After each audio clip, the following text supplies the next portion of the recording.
Hey everyone, I'm Lamont Gilchrist, www.lgfitnessmessiah.com is my webpage. Lamont Gilchrist, all caps on the Instagram, LG Fitness Messiah. Lamont Gilchrist, Natty on YouTube. Go and check out some of my videos.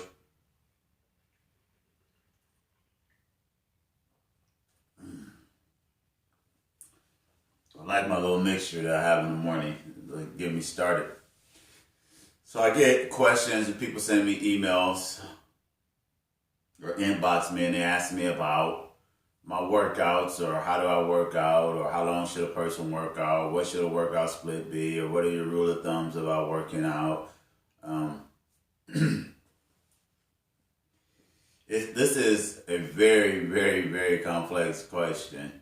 A lot of people think that they may spend too much time in the gym, or a lot of people, I hear people talk about overtraining.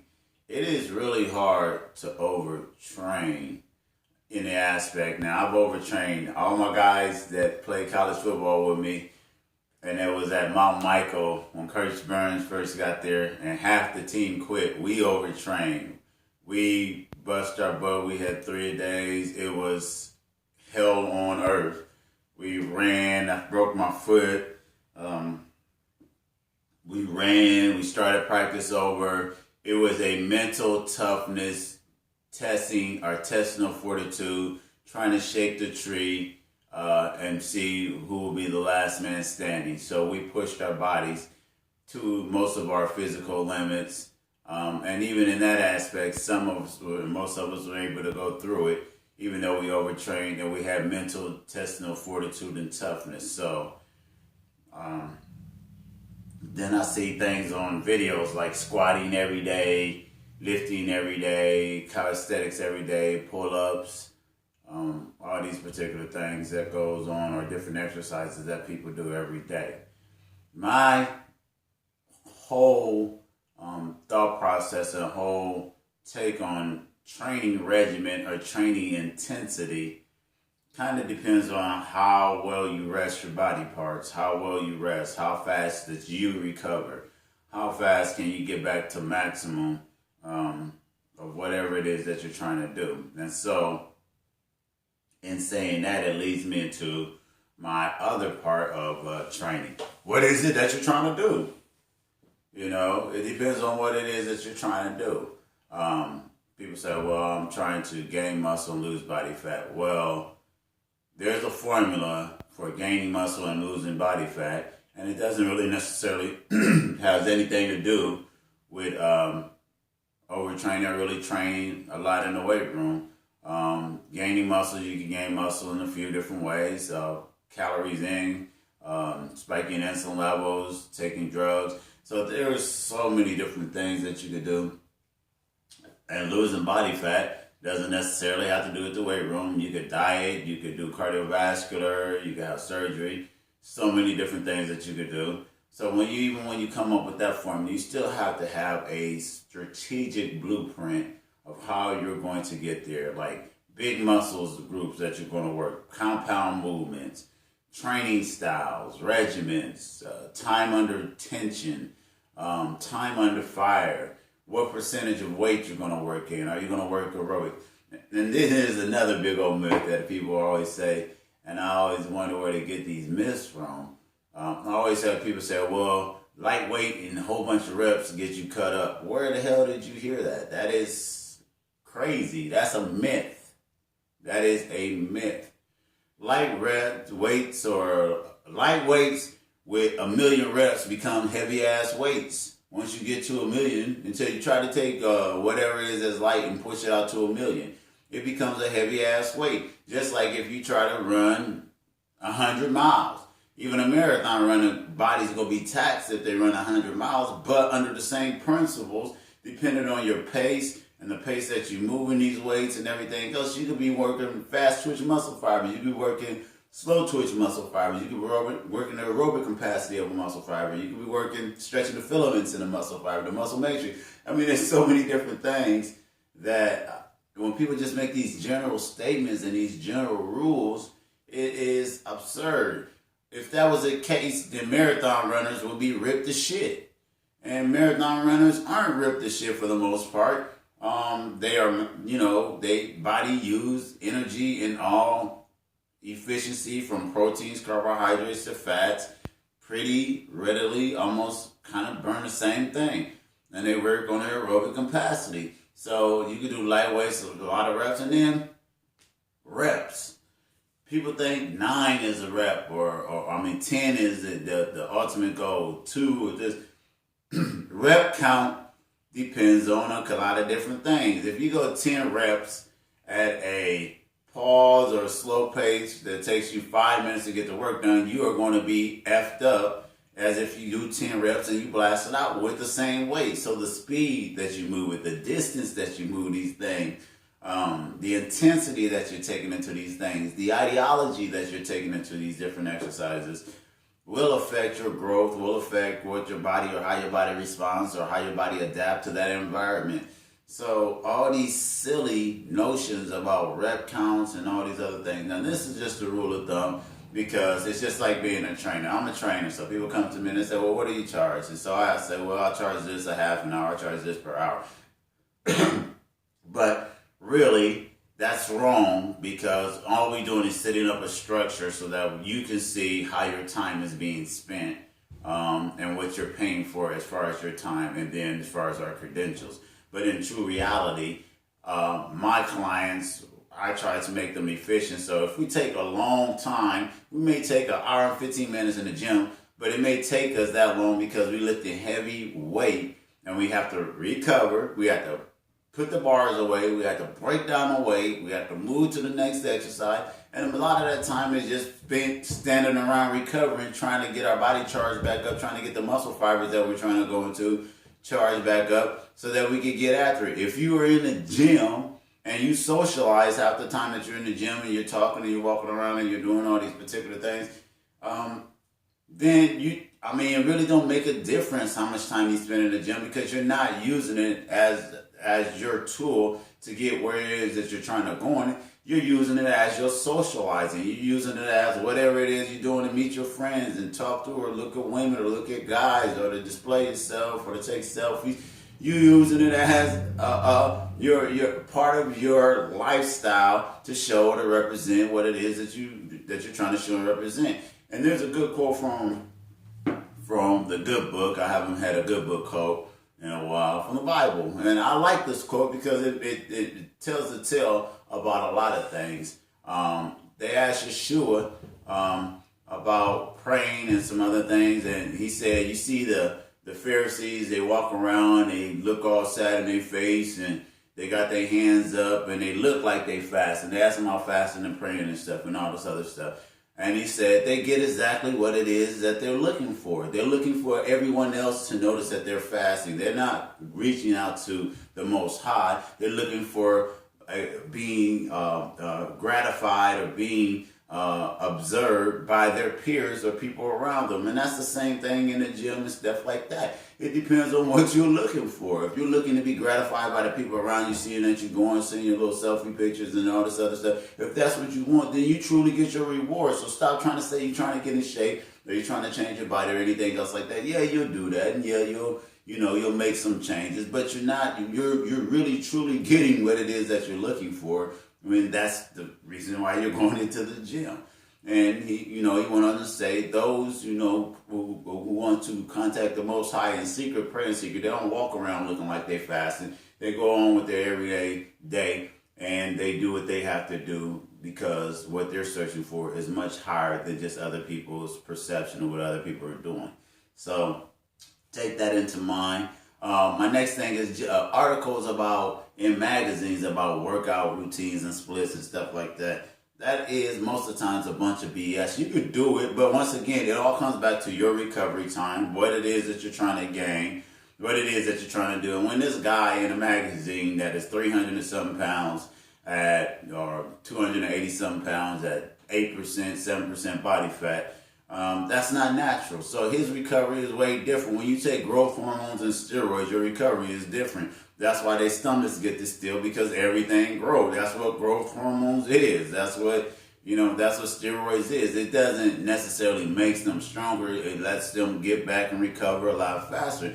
So depending on what somebody's doing for their recovery, as far as supplementation, rest, and everything else, that will depend how intense you can push your body, how far you can push your body, or when you should lay back on your body. Me, with my clients, we have different training styles. We train fast twitch muscle fibers, we train range of motion, we train ligaments, we train for power, we train endurance, we train CrossFit. I'm a complete athlete, and I've trained in every arena from bodybuilding. I did a whole bulking up to the strenuous track workouts, running to Mount Michael for my guys who play football with me, to every type of training regimen that you could possibly almost think of. I've actually probably put myself in that environment to see my response to CrossFit, kind of how I'm trained a little bit right now. But even in those particular things, you can overtrain, you can undertrain. It kind of depends on your recovery. Kind of depends on what you do outside the gym or how you should train. So, but in my program, and the way that I like to envision, and the way that my clients get responses, is that we train efficiently. We train with form, because form gives the isometric training on other things. We train for specific muscles while we resting under certain principles. If we go fast twitch, the next week we might go endurance. It doesn't put the same muscle fibers under, it could be the same body part, doesn't put the same muscle fibers under the same taxing environment, but in the same component, it actually helps the aerobic capacity. Because if you dissect your body, which I've worked with cadavers, and you look inside human bodies, there are different muscle fibers throughout every body part. So not all body parts are fast twitch muscle fibers, or B2 muscle fibers, or slow twitch muscle fibers. There's tendons, there's ligaments.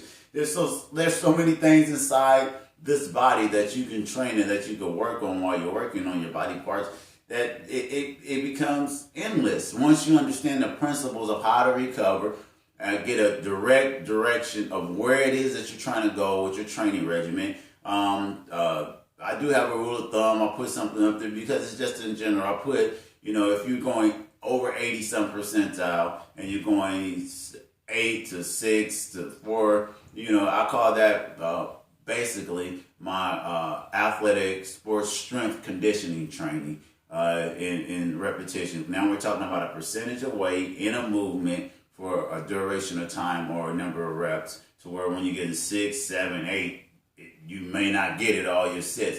That means that you're putting tension under muscle, you're causing micro tears into the muscle fibers, but not like a power lifter where you may be going 2 reps or 3 reps. And power lifters do that, and you can do that, but you have to understand the risk in that. You have the risk of tearing stuff. When you put tension under stuff at its greatest capacity, you have a risk of tearing a muscle fiber, tendon, ligament. Something can go very drastically bad. And if you're not a power lifter, if you don't know the technique, if you don't have somebody that's actually a good spotter and things like that, you can kill or really seriously mess yourself up. So, and then different muscle fibers need different type of work. My calves got to be worked different than my chest or my legs, because I walk on my calves. They muscle of endurance. So my biceps, triceps, my core, people don't understand the way these muscle fibers are developed, or the way that the body is developed. So then from 8 to out to 15, I call that sports conditioning, when you're doing rep range, where you're putting on a nice rep, nice weight, you 70-something to 87%, and you're pushing it out there. Now you're training into still a B2 muscle fibers, still a fast twitch muscle fibers, and you may be getting somewhere, depending on the speed that you're going, the lactic acid buildup, what people call the pump, or the ATP firing off and not getting enough oxygen into the muscle at a certain particular point in time, so you start getting that lactic acid buildup. And so now you're conditioning the muscles, so I call that sport conditioning, muscle training. Further out than that, then I call that aerobic capacity, sports conditioning, muscle training. And so I got different techniques and different understandings of going into it. See, I train into energy sources, I train into muscle fibers, I train into movements, ligaments. I train to be efficient as an athlete. I train for technical lifting. I train for isometric while I'm doing a concentric, eccentric exercises. and my clients train that same way because I train them. Now, do they have to have the science and know everything that it is that I know? No, they don't, because they don't have 30 years of doing this stuff. A lot of them don't have 30 years of experiencing it and pushing their bodies to the limits and stuff like that. That's why they come to me, because I get them on board with what it is that they're doing. And as they can absorb what it is that I'm teaching them, and as I'm training them, then I give them the insight and the information of why we do these particular things. And I always ask them to ask me questions, because any trainer, any person that do anything should be able to answer the question of why they're doing those things. And if they don't have the answer right there, they should be professionals enough to go and research it and then come back with a logical answer that someone can actually feel comfortable about. So if you're working with someone and they're not doing it, and you're jumping around and you're doing all this other stuff, yeah, that's fine. Do you know you're moving your joints, you're jumping up and down, you're working mobility, you're getting into some of your aerobic capacity, you're firing off some muscle fibers. The jumping is actually a plyometric type of movement, fast twitch muscle fibers. You're getting ligament health with your bones when you're doing burpees and all this other stuff, depending on how many you do, pull-ups, body weight, stabilizing, elbow placement, bicep curls, a little bit of back function, use your own natural. So there's so many different things, from calisthenics to Pilates to all these different. I don't knock any type of workout. I don't even knock. Working out to me is walking upstairs, waking up in the morning. When I wake up in the morning and the Most High wake me up and I start moving, I'm working out, you know what I'm saying? Because I'm putting out energy to move my body, to move these bones, these tendons, these ligaments, these joints, to be productive in whatever it is that I'm doing that particular day. So if I never hit the gym, I work out every day. But you do have to understand rest and recovery. Now, I'm going to give you a general rule, and take it or don't take it. If you are a beginner, 2 times a week with your own cardio, doing the abs, another thing outside of that, not counted as working out, is usually going to be pretty efficient to start learning lifting techniques, proper form, upper body, lower body, and to get you acclimated so that your body can make these changes, which is going to take about 10, 14 days before your body be like, okay, we're going to be in this environment, so we got to start adapting to this environment. 3 times a week, if you are really athlete, you're advanced, and athletes can perform it 3 times a week. As professional athletes, they practice 3 times a week, they live, that's maintenance, they do particular things 3 times a week, because when you become efficient, you can do these things. You can break up body parts and you get hit it, which basically come out to once a week. Sometimes people say 10 days. Sometimes you can go more in there. Once again, it depends on the principles. It depends on the training style, time under tension, what it is that you're trying to accomplish. All these things are to be factored in. As you become more elite 4 times a week, man, you really getting out there. You're getting ready for a contest. You serious? These are your goals. You on top of it. You into body parts, you into specific movements, compound training regimens. You already got your form, technique, breathing, everything down. 5 times a week, man, you're a world-class athlete. You on my level. You train in college. This is almost your job, but basically is your full-time job, because you're only gonna take a couple days off, which is really not gonna be a couple days off. 6 times a week, you're on a mission. You know what I'm saying? You got to be doing some recovery, some massage, some other thing, some cardiovascular, different work in between there, because you're not pounding your body 6 times a week unless you're taking some big recovery stuff. And you're a monster. 7 times a week is ridiculous. You know what I'm saying? That's what the Sabbath was made for a rest day. Even in the Most High, and even in creation, there was a day of rest. So, you may want to take those things in consideration, because you may be killing yourself. And you only got X amount of movements. If you're not repairing these joints or stretching them, or thinking about the longevity of your joints, ligaments, tendons, and bones, you only got X amount of lifts anyway. Like a running back only got X amount of carries until Father Times catches up and he can't play no more or do it at that level. So you have to take that into consideration when you're trying to preserve what it is that you're trying to do out for a long period of time. I hope this helped. I hope this gives you a little insight. Contact me if you want a better, more extensive. If you tell me what you're trying to do, I usually set up programs towards what people is trying to do, if it's scientifically feasible, and if I think the person can actually do what it is that they're actually asking to be done for the benefit of what it is that they're trying to do. I do have a chart that came out of some of the literature that I've been going over that I really go by the rule of thumb: steady time and attention, how long each muscle fiber lasts, how energy sources transform. I've been using this for a long time. I mean, I knew this and I researched the information. It just makes so much sense. It comes out of actually speed and getting, comes out of actually a track, but where people are trying to get their track speed up.